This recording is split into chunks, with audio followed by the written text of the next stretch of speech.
नमस्कार दोस्तों, आपका बहुत बहुत स्वागत है हमारे इस विशेष पॉडकास्ट में, जहां हम शिक्षा के क्षेत्र में लगातार कुछ नए चीज़ों को खोजने में लगे रहते हैं। आज हम रूनी सैदपुर के माधव नगर में हैं और सनराइज पब्लिक स्कूल के डायरेक्टर सर हमारे साथ हैं। शिक्षा के क्षेत्र में इनका बहुत बड़ा योगदान है। इन्होंने कई बच्चों के जीवन को संवारा है और आज की अगर स्कूल की व्यवस्था की बात करें तो रूनी सैदपुर में ही नहीं, सीतामढ़ी के हर क्षेत्र में सनराइज पब्लिक स्कूल का पढ़ाई लिखाई व्यवस्था ही बोलता है। आपने सर हमारे इस चैनल पे समय दिया, इसके लिए बहुत बहुत धन्यवाद। आपका भी धन्यवाद कि आप आए। Thank you sir, thank you so much. सबसे पहले हम जानना चाहेंगे, हम शिक्षा को लेकर बात तो करेंगे ही करेंगे, नई व्यवस्था को लेकर बात करेंगे ही, और हमारा सिर्फ मकसद है कि स्कूल की व्यवस्था को उजागर करना। कैसे इस व्यवस्था को इतनी ऊंचाई तक आपने पहुंचाया, सबसे पहले हम जानना चाहेंगे सनराइज पब्लिक स्कूल की शुरुआत कैसे हुई थी सर? पहले दिन एक बच्चा आया था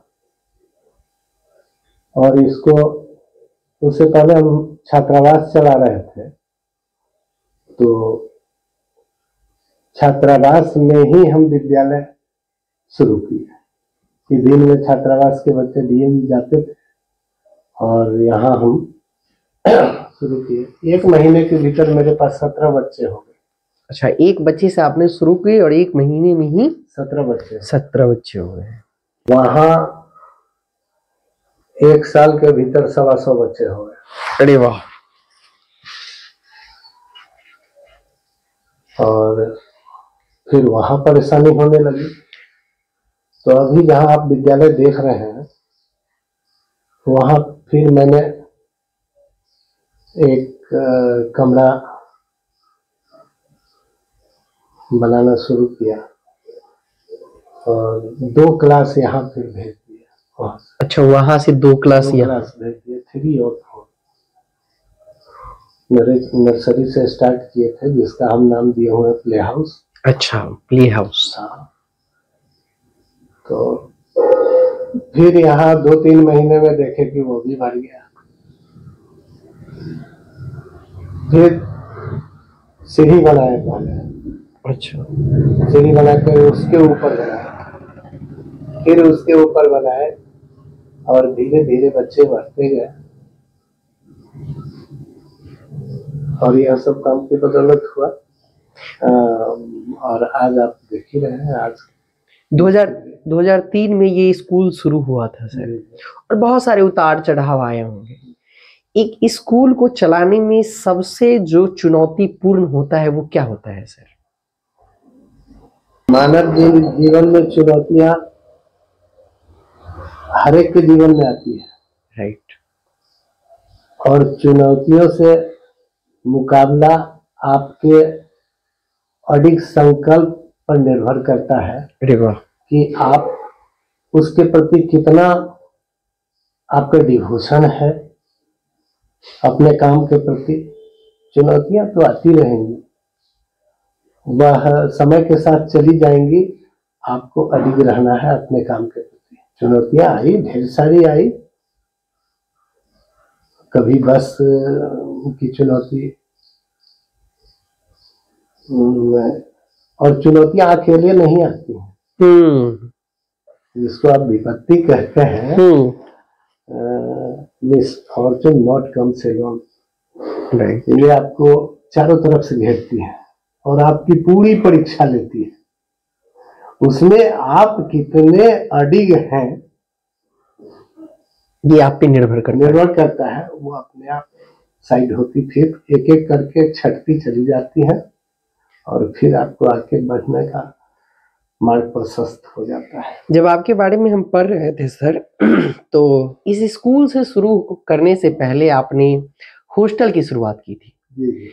और मैंने जहां तक उस हॉस्टल को देखा है, तो बहुत सारे मैंने हॉस्टल देखा है, लेकिन आपके हॉस्टल में एक गुरुकुल की तरह एक बच्चे को रखा जाता है। जैसे उसके सुबह का दिनचर्या अलग होता है, उसका रूटीन अलग होता है, जैसे पहले के जमाने में गुरुकुल में होता था। तो ये मेंटेन कराने का पीछे का राज क्या है? पहले के जो रीति रिवाज है उसको दर्शाना, या फिर वही समय ठीक था? आज के जमाने में सोशल मीडिया, मोबाइल, ये सब सारी चीजों से आप दूर रखते हैं बच्चों को? पहले जमाने के जो गुरुकुल थे उसमें आज का पैमाना कहीं से खरा नहीं उतर रहा है। पहले गुरुकुल में सारे बच्चे पूर्ण रूप से अपने कार्य पर समर्पित भाव से कार्य करते थे और अपने को पूर्णता प्रदान करते थे। आज बहुत ज्यादा गार्जियन हो, शिक्षक हो, दोनों जब लगते हैं तो उसमें से कहीं सैकड़ों में 10 बच्चे हम लोग तैयार कर पाते हैं बढ़िया से। 90 बच्चे जो हैं आजकल, वो इलेक्ट्रॉनिक मीडिया लाभ देता है जब फुल्ली बच्चे मैच्योर्ड हो जाते हैं, राइट, तब उनके लिए लाभ की चीज है। लाभ की तो चीज है, वो मोरल वैल्यू होता है, वो समझ पाते हैं सही गलत क्या है। और अभी उनके लिए अभी जिस एज ग्रुप को हम लेके चल रहे हैं, मतलब अंडर मैट्रिक वाले बच्चे, अंडर 10th वाले बच्चे जो हैं, वो उसका ज्यादा लाभ नहीं समझ पाते। और जो ये 10% बच्चे हैं समझते हैं, तो उनके लिए लाभ की चीज भी है। लाभ की चीज भी है, हाँ, क्योंकि इससे इनकार किया नहीं जा सकता कि विज्ञान को पीछे छोड़ दिया जाए। विज्ञान लेकर आगे लोग दुनिया बढ़ रही है। इसी कड़ी में अगर अगला सवाल पूछे सर, तो अभी जो है बहुत और नए नए टेक्निक का इस्तेमाल अब हर स्कूल कर रहा है, इलेक्ट्रॉनिक डिवाइस की बात करें, तो आप उस चीज को कैसे देखते हैं सर? इलेक्ट्रॉनिक डिवाइस तो मस्ट है, लेकिन बच्चों को उससे पहले उसका उपयोग, दुरुपयोग सारे की जानकारी देनी भी जरूरी है। राइट, उपयोग कितना कर सकते हैं, उपयोग में कितना लाया जा सकता है, हर एक सिक्के के दो पहलू। राइट राइट, एक कंस्ट्रक्टिव, एक डिस्ट्रक्टिव। जी जी। तो कंस्ट्रक्टिव वे में लेके बच्चे को चलना है, तो इलेक्ट्रॉनिक मीडिया तो जरूरी है। आज ही देखिए ना, एक छोटी सी बात, आप मेरे ऑफिस में देखे हुए ना, डिक्शनरी के थाक लगे हुए, राइट, अब उलट नहीं पाता है। जो प्रॉब्लम हुआ गूगल निकाल, गूगल से पूछिए, 2 मिनट में आपका आंसर सामने। डिक्शनरी पलटने में 10-5 मिनट लग जाएंगे। और इसलिए नहीं कि इंफॉर्मेशन हमारे पास नहीं है, इसलिए किया जाता है ताकि फास्टली किया जा सके। पहले से ज्यादा स्पीड में सब चीज ग्रो कर रहा है, सब आगे बढ़ रहा है, सब कुछ। आपके स्कूल की अगर स्टूडेंट की बात करें सर, तो रूनी सैदपुर क्षेत्र से ही नहीं, यहाँ तक कि औराई क्षेत्र के भी आपके पास बच्चे हैं, आप पढ़ाते हैं अपने स्कूल में। क्या क्या व्यवस्था आपके स्कूल में अलग स्कूल से क्या कुछ आप रखे हुए हैं सर? क्या क्या डिसिप्लिन है आपके स्कूल में? मैंने जहाँ तक देखा कि आपके स्कूल में बच्चे जो हैं एक डिसिप्लिन को मेंटेन करते हैं, वो कैसे माहौल क्रिएट किया सर आपने? मेरे यहाँ आपने कहा कि सीतामढ़ी मुजफ्फरपुर, न सिर्फ सीतामढ़ी मुजफ्फरपुर बल्कि सीतामढ़ी जिला, मुजफ्फरपुर जिला, दरभंगा जिला, मधुबनी जिला और शिवहर जिला, इतने जगह के बच्चे मेरे पास हैं। और कुछ तो बहुत दूर के भी हैं, नेपाल के भी बच्चे हैं जो हॉस्टल में रहते हैं। हॉस्टल में रहते हैं। तो इन सभी जगह के जहाँ से एक बच्चे आए और अगर वह बन जाते हैं, तो उनके इर्द गिर्द सगे संबंधी सब लोग यहाँ पहुँचने लगते, पूछते हैं रिलेशन में कि आपका बच्चा कैसे सुधरा, इतना अच्छा कैसे हो गया। तो वो जब बताते हैं कि सनराइज पब्लिक स्कूल में हमारे बच्चे पढ़ते हैं। और डिसिप्लिन मेंटेन करने के लिए पहले जैसे अपने आप को डिसिप्लिन करना होगा। हम अगर डिसिप्लिन में होंगे तो बच्चे भी डिसिप्लिन में होंगे। हम अपेक्षा बच्चों से रखते हैं कि वह पान न खाए और हम पान खाएं, तो बच्चे को कहेंगे कैसे कि तुम नहीं खाओ। मोरल अलाउ नहीं करेगा, और मोरल अलाउ करता है तो गलत। तो बच्चे हमको देखते रहते हैं कि सर कैसे हैं, सर कैसे रहते हैं, कैसे इनका मतलब दिनचर्या है, हमको कैसे डील करते हैं, कैसे गाइड करते हैं। अभी याद आ गया हमें कि बुरा जो देखन मैं चला, बुरा न मिलिया कोई, जो दिल खोया आपनो मुझसा बुरा न कोई।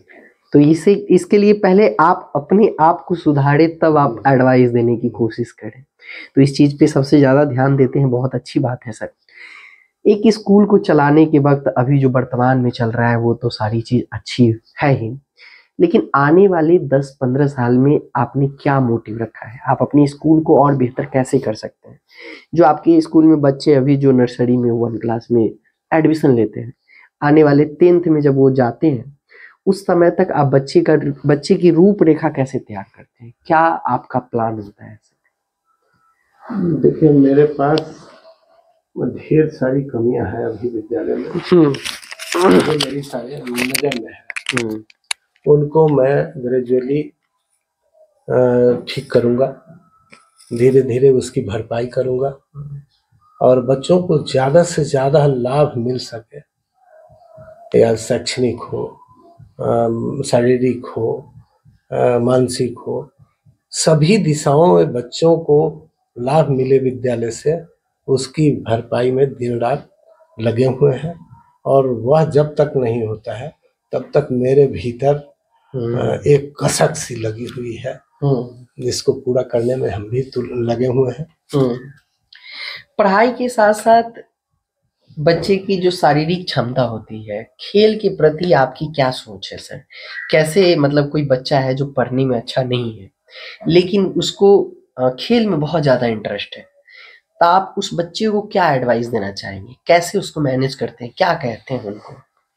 देखिए, बच्चा, यह कोई जरूरी नहीं है कि पढ़ने में अच्छा नहीं है तो फिर वह बहुत अच्छा नहीं बन पाएगा, ऐसी बात नहीं है। सभी दिशाओं में किसी दिशा में वह अच्छा कर जाए, जैसे खेलने में अच्छा कर जाता है वह सुपरस्टार बन सकता है, खिलाड़ी बन सकता है। संगीत में अच्छा कर गया वह संगीतज्ञ बन सकता है, पूरी दुनिया उसे जानेगी। तो यह कोई जरूरी नहीं है कि आज जो बच्चा पढ़ने में कमजोर है तो उसका जीवन बढ़िया नहीं हो सकता है, ऐसा नहीं है। इसलिए उसको जिसमें इंटरेस्ट है, खेल से अभिप्राय है कि जैसे खेल में भी बहुत सारे खेल हैं, कोई कबड्डी खेलता है, कोई बैडमिंटन खेलता है, कोई क्रिकेट खेलता है, तो जिसमें उसकी अभिरुचि बढ़िया है उसमें हम आगे बढ़ाएंगे उनको, उसी में उसको आगे बढ़ाएंगे। आपके स्कूल में कौन कौन से खेल अभी खिलाए जाते हैं? अभी मेरे विद्यालय में कबड्डी है, बैडमिंटन है, टेबल टेनिस है, इसके बाद क्रिकेट भी खेलते हैं बच्चे, गेंद खेलते हैं, वॉलीबॉल, ये खेल सकते हैं। ये सारे खेल उपलब्ध है। स्कीपिंग है, स्कीपिंग, हाँ ये सबसे मेन है, स्कीपिंग है। उससे उसका शारीरिक विकास भी हो रहा है। अच्छा, एक गार्जियन होता है, जब दूर से आप बच्चे को रिसीव करने के लिए बस जब भेजते हैं, तो जो दूर दराज वाले बच्चे होते हैं और छोटे छोटे बच्चे होते हैं, तो उनको आने में बहुत ज्यादा कठिनाई होती रहती है। तो उन बच्चों को आप कैसे हैंडल करते हैं? क्या लाने की व्यवस्था कितनी अच्छी होनी चाहिए? किस बात पे सबसे ज्यादा ध्यान देना चाहिए? बस में अगर जा रहे हैं छोटे बच्चों को रिसीव करने, तो आप अपने जो स्टाफ होते हैं उनको क्या एडवाइस देते हैं? देखिए, मेरे पास अभी 9 बड़ी गाड़ियां हैं जो विभिन्न क्षेत्रों में जाती है। लगभग 20 किलोमीटर के रेंज में मेरी गाड़ी सफर करती है। तो उसमें छोटे जो बच्चे हैं उनका प्रयास हम करते हैं कि 2 बड़े बच्चों के बीच में एक छोटे बच्चों को रखा जाए, ये सबसे और वो दोनों बड़े बच्चों की जिम्मेवारी बन जाती है कि वो छोटे बच्चे को हिफाजत से विद्यालय तक वह पहुंचे। उसको थोड़ा सा पकड़ के रखते हैं। जो चढ़ाने वाले हैं उनको इंस्ट्रक्शन होता है छोटे बच्चे को उठा के ऊपर रखना है गोदी में। वो जब तक सीट पर बैठ नहीं जाता है तब तक गाड़ी को आगे नहीं बढ़वाना है। अरे वाह। हम लगभग 15 दिन पर सभी ड्राइवर को अपने पास बुलाते हैं, उनको विभिन्न इंस्ट्रक्शंस मिलते हैं। हम उनसे भी पूछते हैं कि एक अच्छा ड्राइवर कौन हो सकता है। अरे वाह। हम परसों तरसों ही बुलाए थे और सबको अलग अलग मौका दिए थे बोलने का, और सबका निचोड़ लेकर उनको बताए थे कि ये अच्छी बात है और वैसा कीजिएगा तो सुरक्षित आप रहिएगा, गाड़ी रहेगी, बच्चे रहेंगे। और प्रायोरिटी में सुरक्षा, बस में जब भी बच्चे बैठ गए तो प्रायोरिटी होती है बच्चे की सुरक्षा। राइट। एक नंबर पर, 2 नंबर पर गाड़ी, 3 नंबर पर ड्राइवर। राइट। ये मेरा इंस्ट्रक्शन होता है। Right sir, right. सर अब आते हैं एडमिशन पे। 2025 में अब एडमिशन होने वाला है और सभी पेरेंट्स जो है एक ऐसे स्कूल की चुनाव करना चाहते हैं जिस स्कूल में पढ़ाई के साथ साथ बच्चे सेफ रहे। और आपने इतनी अच्छी अच्छी बात कही है अगर कि बस ड्राइवर को आप क्या सलाह देते हैं, बस ड्राइवर से आप क्या पूछते हैं, पेरेंट्स के लिए सबसे बड़ी बात होती है। सर एडमिशन का प्रोसेस क्या है आपके स्कूल में? एडमिशन, बच्चे आते हैं, फिर उनका इंटरव्यू लेते हैं, टेस्ट लेते हैं और फिर एडमिशन लेते हैं। जी। उसके पहले इंटरव्यू करते हैं, फिर टेस्ट लेते हैं, किस क्लास तक के बच्चे जा सकते हैं, और पेरेंट्स के सामने। अच्छा। या नहीं कि अलग से उनका टेस्ट लेते हैं। अरे वाह, उनको भी पता चले कि हमारा बच्चा कितना तैयार है, किस स्टैंडर्ड के लायक है। वो खुद कहेंगे कि जो सर इसी में डाल दीजिए। राइट। बदलते मौसम में बच्चे को क्या क्या चीज का ध्यान रखना चाहिए और आप अपनी स्कूल में बच्चों को क्या एडवाइस देते हैं? जैसे अभी सर्दी का मौसम है, ठंड धीरे धीरे बढ़ ही रही है, तो स्कूल में क्या बच्चे को सलाह देते हैं जिन बच्चों के पास मोरल वैल्यू की कोई जानकारी नहीं होती, सही गलत का चुनाव करना नहीं पता होता, उन बच्चों को क्या कहते हैं इस ठंड में अपने आप को कैसे बदले? बच्चों को सबसे पहले तो घर पर सुरक्षित ठंड से बचने का उपाय बताते हैं कि आप सुबह सवेरे जरूर जगो, ठंड की परवाह किए बगैर जगो, लेकिन सुरक्षा का पूरा ख्याल रखो। अरे वाह। स्नान करना है तो उससे पहले सरसों का तेल पूरे शरीर में, शुद्ध सरसों तेल लेकिन लगाओ, 1-2 बूंद नाक में ऊपर की तरफ सुरको। इसके बाद स्नान करो। स्नान करने के बाद पूरे शरीर को गमछा से पोंछने के बाद कपड़ा पहनो। स्कूल आने से पहले स्वेटर, मफलर या फिर टोपी जरूर डाल के आओ। ये ठंडा से बचने का उपाय, हम इसकी निगरानी करते हैं, कोई भी बच्चे बिना स्वेटर के नहीं आवे, क्योंकि पहले स्वस्थ रहेंगे तब तो अच्छा पढ़ पाएंगे, स्कूल आ पाएंगे। एक बड़े स्कूल के डायरेक्टर जब सरसों तेल की बात करते हैं, नाक में सुरखने की बात करते हैं, तो प्रोफेशनल स्कूल होने के बावजूद भी sunrise public school Runni Saidpur, Sitamarhi, आपको बताएं मुजफ्फरपुर, औराई, मधुबनी, शिवहर, इन्होंने कहा कि हर जगह के बच्चे हमारे पास हैं। लेकिन इतने बड़े स्कूल होने के बावजूद भी, इन इलाकों में एक नाम स्थापित करने के बावजूद भी अगर वहाँ के डायरेक्टर सरसों तेल लगाने की बात करते हैं तो समझ सकते हैं कि छोटी छोटी बात पे भी यहाँ ध्यान रखी जाती है। सर अब जो है हमने मौसम पे बात कर ही लिया, एडमिशन पे बात कर ही ली है, अब आते हैं सर बच्चों की पढ़ाई लिखाई। एक किताबी ज्ञान के अलावा बच्चों में और क्या होना चाहिए? बच्चों में किताबी ज्ञान जितना जरूरी है उतना ही व्यवहारिक ज्ञान की जरूरत है। राइट।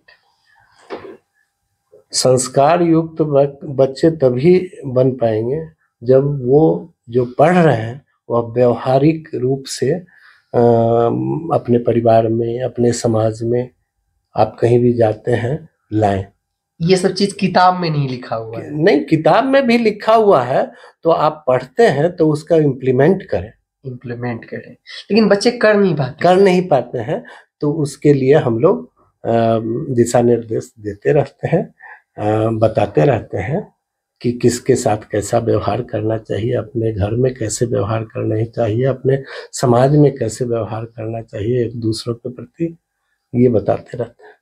अच्छा, एक विषय पे हम लोगों ने सर एक बार चर्चा किया था कि पहले के बच्चे की अगर बात करें और अभी के बच्चों की अगर बात करें तो अभी व्यवस्था भी ज्यादा हो गया है, पहले व्यवस्था भी ज्यादा नहीं था, उसके बावजूद भी बच्चे पढ़ने में उनको मन लगता था। और आज के समय में सारी चीज उपलब्ध कराने के बावजूद भी अच्छे टीचर भी मिलते हैं, पेरेंट्स भी सपोर्ट करते हैं, उसके बावजूद भी बच्चे को पढ़ने में मन नहीं लगता है। क्या कंफ्यूजन हो जाती है, कैसे माइंड डाइवर्ट हो जाता है, उस चीज को कैसे रोका जाए सर? देखिए, एक तो है कि इंटरेस्ट जगाना, बच्चे की कैटेगरी अलग अलग है। यह कहिए कि भगवान की प्रेरणा भी है, सब एक समान नहीं हो सकता, सब एक स्वभाव का नहीं हो सकता, सबकी इंटेलिजेंसी एक जैसी नहीं हो सकती है। लेकिन विद्यालय का जो वर्क है उसमें कि बच्चों में अभिरुचि जगे, उसके लिए गाइडलाइन देना पड़ता है और बच्चे उत्प्रेरित होते हैं, नहीं होते हैं तो उनके लिए जो तरकीब सब है वह सब भी किया जाता है। हमारे साथ सनराइज पब्लिक स्कूल के डायरेक्टर सर थे, और अगर आप इस स्कूल के बारे में जानना चाहते हैं तो इसको इन्फॉर्मेशन स्क्रीन पे चल रही होगी।